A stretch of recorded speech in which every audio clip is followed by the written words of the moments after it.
Hello guys, welcome to 10th की पढ़ाई। तो गाइस आज हम पढ़ने वाले हैं क्लास 10 का चैप्टर नंबर 9 की एक्सरसाइज 9.1 का question number 9। The angle of elevation of the top of a building from the foot of the tower is 30 degree and the angle of elevation of the top of the tower from the foot of the building is 60 degree. If the tower is 50 metre high, find the height of the building. तो ये question क्या कह रहा है कि अगर हमारा angle of elevation top of the building से एक पॉइंट पे है तो वो 30 डिग्री बनता है, लेकिन अगर हम फुट ऑफ द बिल्डिंग से देखें, मतलब कि यहाँ पे एक बिल्डिंग है और एक टावर है। अब इनका हम समझते हैं कि मतलब क्या क्या रहे। ये बोल रहा है अगर हम बिल्डिंग की टॉप से टावर के फुट पर देखें तो वो 30 डिग्री का एंगल ऑफ एलिवेशन बनाते हैं, ठीक है। और बोल रहा है, फिर दूसरा बोल रहा है कि एंगल ऑफ एलिवेशन अगर हम बिल्डिंग के टावर के टॉप से देखते हैं बिल्डिंग के फुट पर तो हमारा 60 डिग्री बनता है, ठीक है। तो थोड़ा कंफ्यूजिंग डायग्राम भी इसका कुछ ऐसा ही बनेगा। और बोला है कि टावर की हाइट कितनी है, 50 मीटर, तो बिल्डिंग की हाइट बतानी है, ठीक है। तो बहुत ही ज्यादा इजी क्वेश्चन है, लेकिन इसमें बस थोड़ा समझने की देर थी, ठीक है। तो यहाँ पे जो इसका डायग्राम बनने वाला है वो कुछ ऐसा बनने वाला है। ये हमारी हो गई बिल्डिंग, ये हो गया हमारा टावर, ये हो गया ग्राउंड, ठीक है।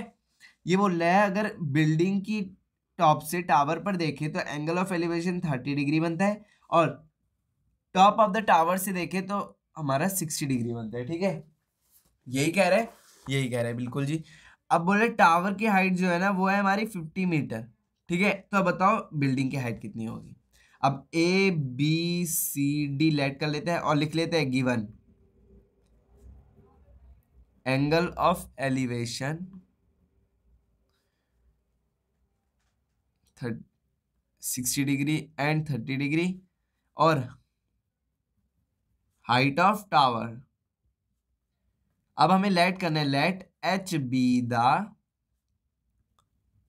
हाइट ऑफ बिल्डिंग, ठीक है। ये हमने लेट कर दिया। अब देखते हैं ट्रायंगल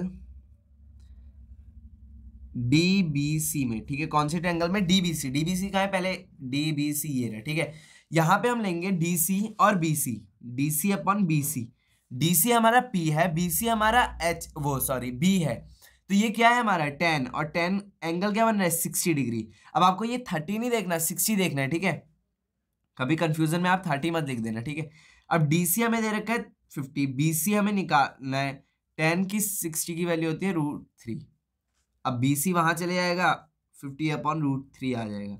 अब ये ऐसे तो रह नहीं सकता, तो इसे हम क्या करेंगे, रैशनलाइज करेंगे, मतलब कि डिनोमिनेटर को ऊपर नीचे दोनों से मल्टीप्लाई करेंगे। तो हमारा बीसी जो आएगा 50 √3 अपॉन में 3 मीटर आ जाएगा, ठीक है। एक ट्रायंगल में देख लिया, अब दूसरे ट्रायंगल में देखते हैं। इन ट्रायंगल ए बी सी, कौन से ट्रायंगल में, ए बी सी में, ठीक है। A B upon B C, A B का है, अब देखो ए बी जिसको हमने निकालना है और बी सी हमने अभी निकाला ही है, ठीक है। 10 30 के बराबर होगा, क्यों, क्योंकि हमने ये दोनों लिए हैं। तो ये 10 होगा और 30 इसका एंगल है, ठीक है।